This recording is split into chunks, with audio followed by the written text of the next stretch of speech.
Hello there, everybody, and today I'm going to be showing you something that I have not seen done correctly or attempted all that much, frankly, due to the sheer mysteriousness and difficulty behind it, and that is the recreation of the main sound in Future's old song, Codeine Crazy. As you're probably aware with this song, it has that weird washed up synth sound that sounds like TM-88 sampled a vacuum cleaner. And although that is definitely not what he did, I'm going to show you how I managed to recreate it.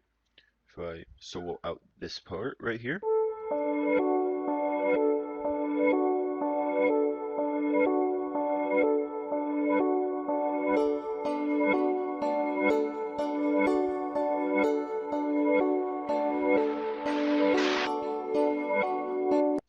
if you heard it in the background, I'll solo it out right here, the sound specific.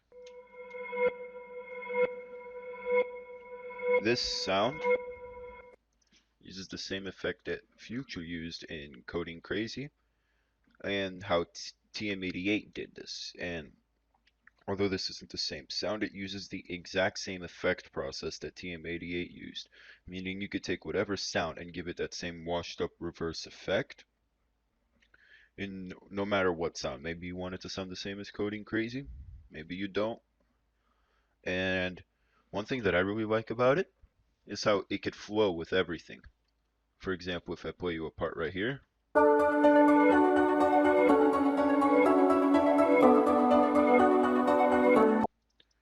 you could hear how it really could blend into the background with a great sense of efficiency. And right now I'm going to show you how to remake that same effect.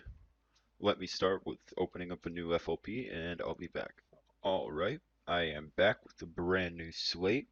What you had just heard was a beat I had made using that same effect, which you could check out on my channel, which I will upload soon. If you check the description and the link is there, it is up. And now it is time to focus on recreating that. Although the BPM doesn't matter and it depends on the speed you want it, for the authenticity of remaking something similar to Coding Crazy, we're going to start at 126 BPM and maybe alter that. So, as for the sound you want to use, you could technically use any sound, but what I personally prefer is I like to take a bell sound that has a short attack, but is not a very long sound and has a long release. So not a long hold, but a long release slash decay. And I'll show you a good example of that. So I pulled up this patch from the Omnisphere Keyscape Creative Library called Floating Celeste. It just has this piano right here. I didn't do much to fluctuate it.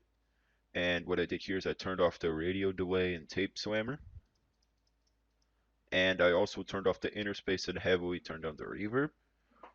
And if I play a note, it sounds like this. If you could hear, the trail end of it is long, but it is also far quieter than the main part of the bell, which has a short attack and a short hold. I'm sure you could get something similar to this in any plugin, but this is the one I have picked specifically. And we are going to start with the recreation process. So the first thing you want to do is get a note that sounds good. So I'm just going to set the scale back to C, and we're just going to experiment with something that sounds good.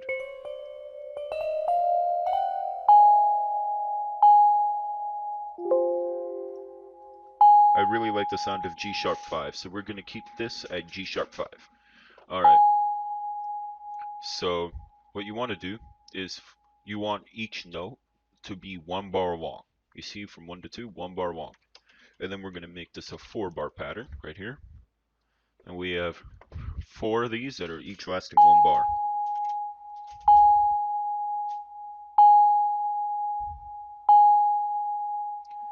So far, so good.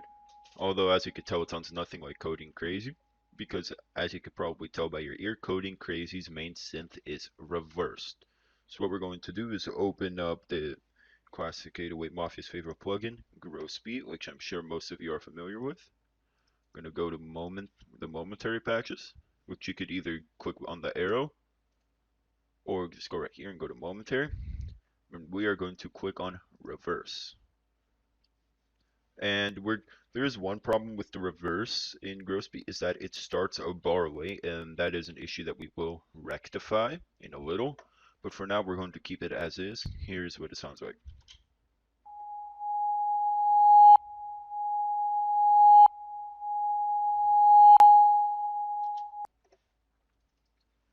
Even though it starts a bar late, we will get to that as I have said. You can hear how smooth it is going right through the bar and right through in one note. And we want to keep it at one note. But also, there's another problem in that that is far slower than what they do in Coding Crazy. So what we're going to do is we're going to open up another gross beat. I'm going to go back to momentary. And although most of you are familiar with the half speed preset, that is not what we'll be using. We will be using the 2 times speed preset, which I'm sure most of you do not use. And I admit I do not use it that often either.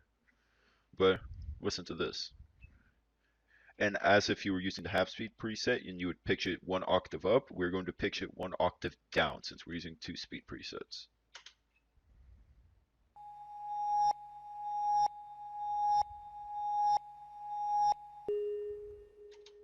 If you could hear that, that sounds much more like Coding Crazy. And it also sounds much better and cleaner. And the reason that you can't ignore the 2-speed preset is for a reason I will show you right now. If we disable it, and then instead we shorten these by half, and then make it like that, my bad. There we go.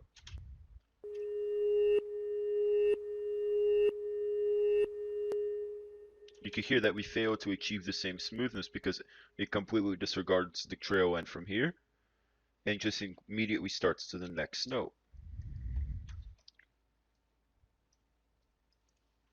But if we have it enabled,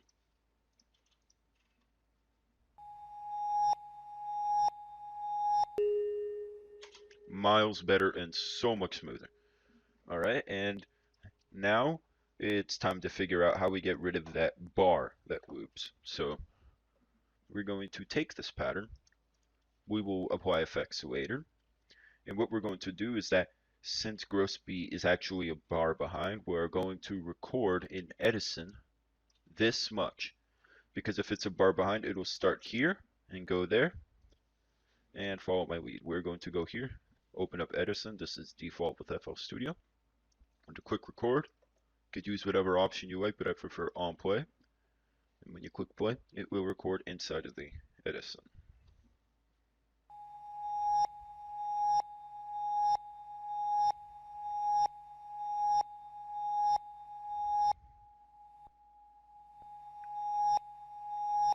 And there you go.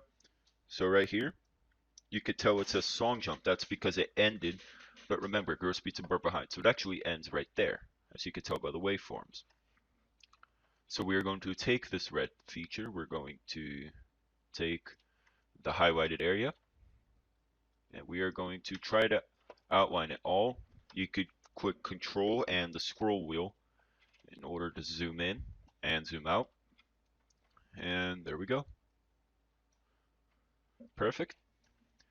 And now what you're going to do is you're going to click this right here, and it will send it to the channel mix. And one thing to watch out for, we could delete this now, is that it will route it back to the same mixer channel you had it on, which has these effects still on there. So now you want to delete them.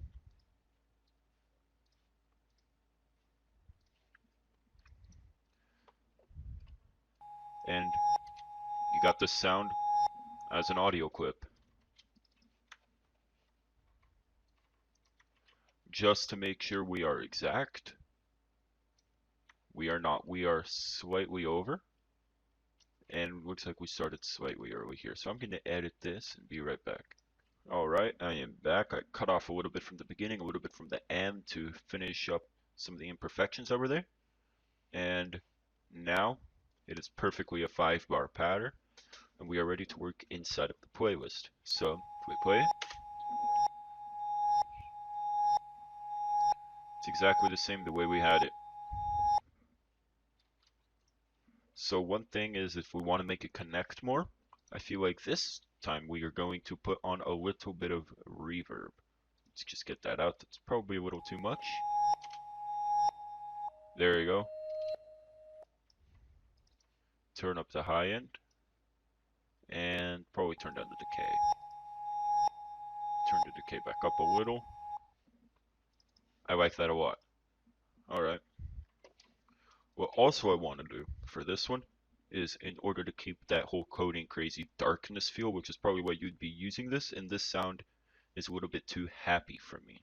So we're going to open up Fruity Love Filter. And the default preset is simple low pass, which is exactly what we want it on. Let's turn down the cut. That might be just a little bit too much.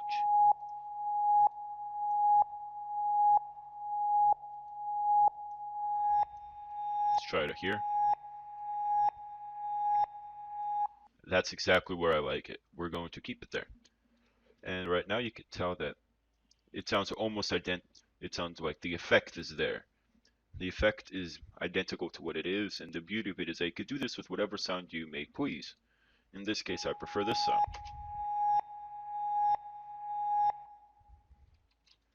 And you could do several things to it, such as, you could turn down the in a little bit. The out knob could help a little bit too if you want to create a fade in or fade out effect. You could also trim it probably in order to make it even cleaner. It's a little bit too much. I like it like that. Alright. You could also probably normalize it if you want it really loud. I will not play that. It's going to be incredibly loud. And you could also probably mess around with some of this stuff here. Turn up the resonance, stereo delay. You could mess around with the EQ features here. Mess with the room mix, see what that sounds like. Okay, we're not going to mess with that. And probably the most important thing you could do is you could pitch it, which is what we're going to do. I have left it on G sharp, remember? So this is G sharp currently. If you want to pitch it to C, you could put it on G sharp. But let's try pitching it one note down to G. So we're going to put the root note at C sharp. Let's try one note lower. And this will be at E. I like that.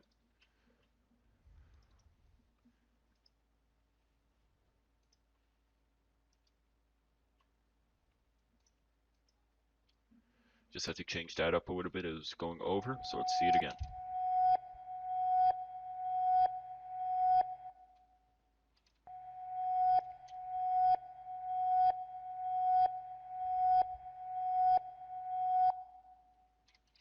Another thing I'm interested in doing is opening up RC20 here.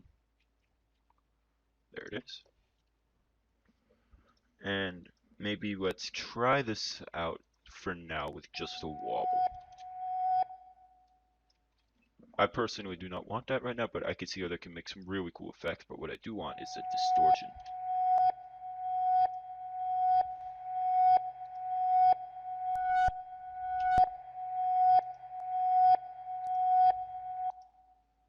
I like it more at the default, to be honest. At 2 pair, turn it up a little. And there we go. And from here we could start putting on other effects on it.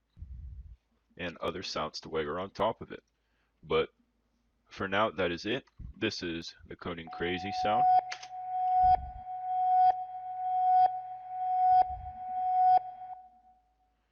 And that is how you would replicate that with whatever sound you please. This is most likely what TM88 used, and this is definitely going to recreate the same reverse